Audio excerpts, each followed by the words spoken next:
fans. You're listening to Nights at the Roundtable, where the debate is great, but if you lose, the winner seals your fate. I'm here with the regular crew. What's up, guys? Don't come at me with your sorry screw like Tookie. What up, y'all? It's Reid. I think we got Tookie. Tookie, sorry, I just learned how to say his name today.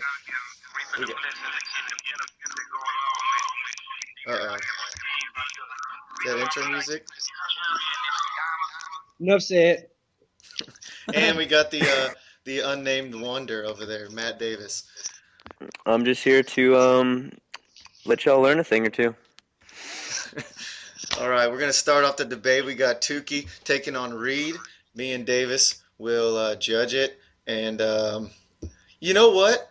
Since it's you two, why don't we go with who would you take, Richard Sherman or Aqib Talib?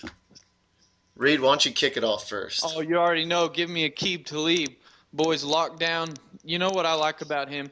He can take you whatever size you are. Calvin Johnson, Wes Welker, Jimmy Graham, whatever it is. Richard Sherman's a little one-dimensional. He only covers the top receivers. I'm not dogging on him. He's great. He's excellent. He the best. But I'll take Aqib Talib for the versatility, and he'd fit a lot more of the defenses, I think. Move around a lot more other guys in the defense. Richard Sherman's an island. That's what he is, essentially. I'll take Talib. Well, like you said, Talib, I will take Richard Sherman. I have a couple of numbers for you. The first number is 2.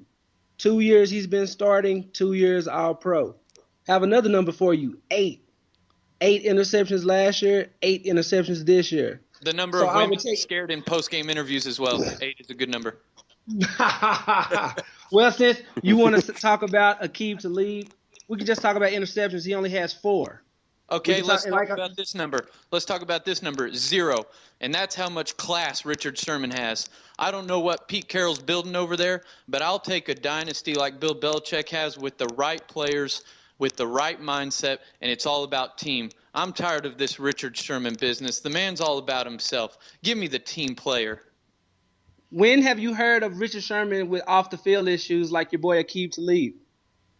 Why did he get run out of Tampa Bay? I'd rather have okay, we're bringing up past. Let me go look up Richard Sherman's past in Compton.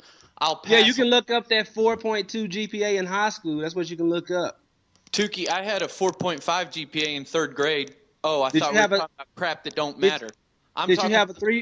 Did you graduate from Stanford with a 3.9? We're talking football here, and Richard Sherman's a hot mess. Yeah, we're talking about 8 interceptions to 4, back-to-back, 2-time All-Pro cornerback. Okay, 16 pass deflections. Thing that makes someone great. Is interceptions the one that makes someone great? I mean, you got to have some numbers. You got to have something to prove.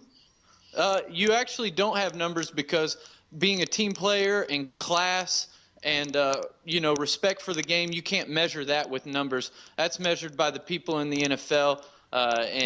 And all the watchers, they're entertainers, and Aqib Talib does his job the right way, represents the NFL the right way. And let's face it, they're both incredible athletes. They're both awesome, slightly different. And I'll just take Talib because there's less I got to worry about.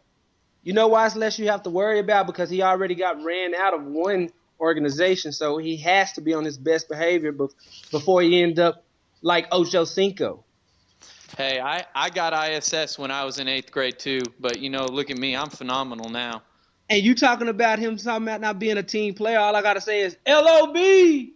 That's exactly what that is. That's a team player. I don't know about that, but my case has been rest. I have nothing left to argue. I do. 58 targets, 8 interceptions. Hashtag tree. All right, I think we heard all we need to hear. What do you think on that, Matty? I'm gonna have to give the advantage there to Tookie. He had more numbers to back it up, and the fact that Aqib Talib does have that history, not one offense but multiple offenses.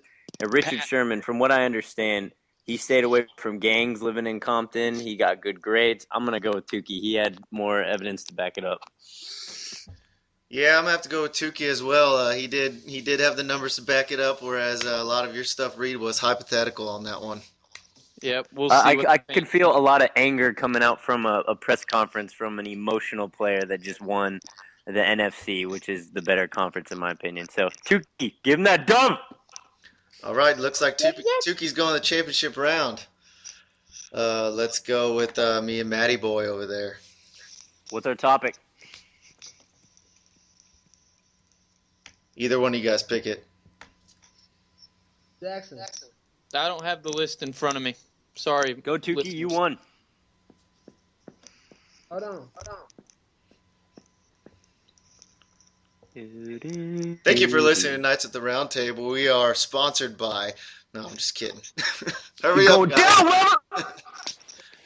Apparently, we're sponsored by Richard Sherman Nuthuggers. By the way, I'm not. This isn't towards Aqib Talib, but if we want to talk about classless, how about the comments Bill Belichick made in the press conference after the game? Yeah, a little 5'8" receiver trying to take out a corner. That's Yeah, just that was a little weak. But you know I that. have it. All right. Okay. Your topic is if MJ played in the NBA today, would he average more or less than 30 points per game? I'll let you go, Weber. Oh You wrote the man, article. I am so glad you picked that one. If MJ played today, he would most definitely average more than 30 points a game. I would put him somewhere in the 40-point range. He played in the 90s, where you're going against guys like Gary Payton, who actually play defense. And you don't have a Joey Crawford. He was there, but not the Joey Crawford they have today that's going to call every time some dude gets sneezed on. You had a guy who was unstoppable in that era, and you want to play him in this era, he's definitely scoring 40 points a night and going to the stripe 20 times a night. In 2014, Michael Jordan would be immovable and unstoppable, at least 10 scoring titles in that decade. I can't really argue with anything you said other than that I did see Jordan play live one time and he literally moved at a different speed. Nobody can keep up with him. I think he'd have some better competition, but he'd also have a lot of just people that he would make look stupider than he already did. He would probably have a better three-point shot in this day and age. It's a more popular way to score points, and he would probably be 38, 39, 40 points a game. I still think he would be the first or second best defender in the league, and that's what he took his pride in. And he would still be assaulting the rim. The only person you could even remotely compare him to would be LeBron. So yeah, I would totally agree with you. I think he'd destroy LeBron. LeBron's scoring, what, 25 points a night in today's time? Yeah, but he also has a different style of play than Jordan did. Jordan wanted to score the rock, and Jordan also had Scottie Pippen next to him, who was an elite defender, and you can't say that about Dwayne Wade. So Jordan would also have like a lot more rest time. But if we're just saying Jordan scoring 40 points a game, yeah, he could probably do it easy. Do y'all rest y'all's case? I'll rest my case. Yeah. Tookie, do you want to start or me? I'll let you start. All right, guys. Well, good debate. Hashtag not Davis. The point of a debate is to go against the opponent, not to agree. That's terrible. I'm giving it to Weber. That's disgusting, Davis. I'm absolutely repulsed. Go back, just watch the film and do better next time. I'm taking Weber. Well, I guess it's on me, and ding, ding, ding, ding, ding. I'm taking Weber. Way to go, Davis. All you did was piggyback what he said. At least you should have said he would average 30 or 31. At least. Hey, I'm not gonna lie on a debate. I'm gonna tell you how it is. That's all I'm gonna do. Do what you want to do. I'm disappointed. And next time you take stuff from my blog post, you should at least MLA format that bitch. No cussing. I know, it slipped. All right. Well, I like my matchup. Well, that's good because you guys are next. You. All right, Tookie, you wanna give him the topic? Yes, I have. Let's see. Okay, who should be the number one quarterback drafted and why? Oh, such a great pick because me and Davis do differ on this one. Davis, lead it off. I'll follow. All right. Well, I'm picking. There's one quarterback I've been watching since he was in high school, and it's been Teddy Bridgewater. The kid's had to deal with so much stuff in his personal life. Not going to go into that, but he left Miami to go to Louisville and play for Charlie Strong. Has had an outstanding career there in Louisville. Completed over 65% of his passes every single year. His freshman year, he wanted to go play receiver and learn the other side of the ball instead of just sit there taking notes. Soon as he came into Louisville, he's got the throwing motion. Watch him when chaos comes around him. When he's in the pocket, he steps up there, flicks his wrist. The person that he reminds me of when he's real young is watch Brady when he's real young. But he steps up in the Oh, pocket, sits there, man. flicks Wow. his wrist. I heard the Teddy word. Bridgewater's also got that athleticism, but he hates to run. I know what Reid's going to say. I know he's all over Manziel. There's a reason I'm going to pick Bridgewater, and it's for his brain. Johnny Manziel gets hot-tempered real easy, but I would definitely take Bridgewater.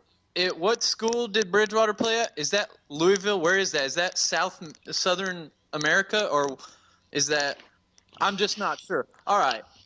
Davis was 100% correct. You know, he mentioned chaos. Speaking of chaos, I'm going to go with my boy Johnny Manziel. Why should he be the first one? I think he should be the first pick overall.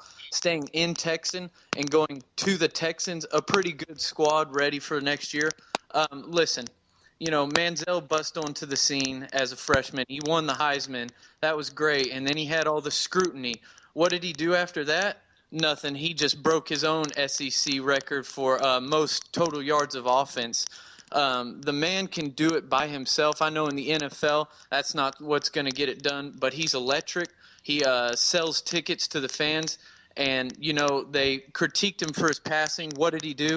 He went to camp and he got better. Look at the numbers. He got better in passing from his Heisman year to this year. And why would I take him most of all? Because he did it 2 years in a row against SEC defenses.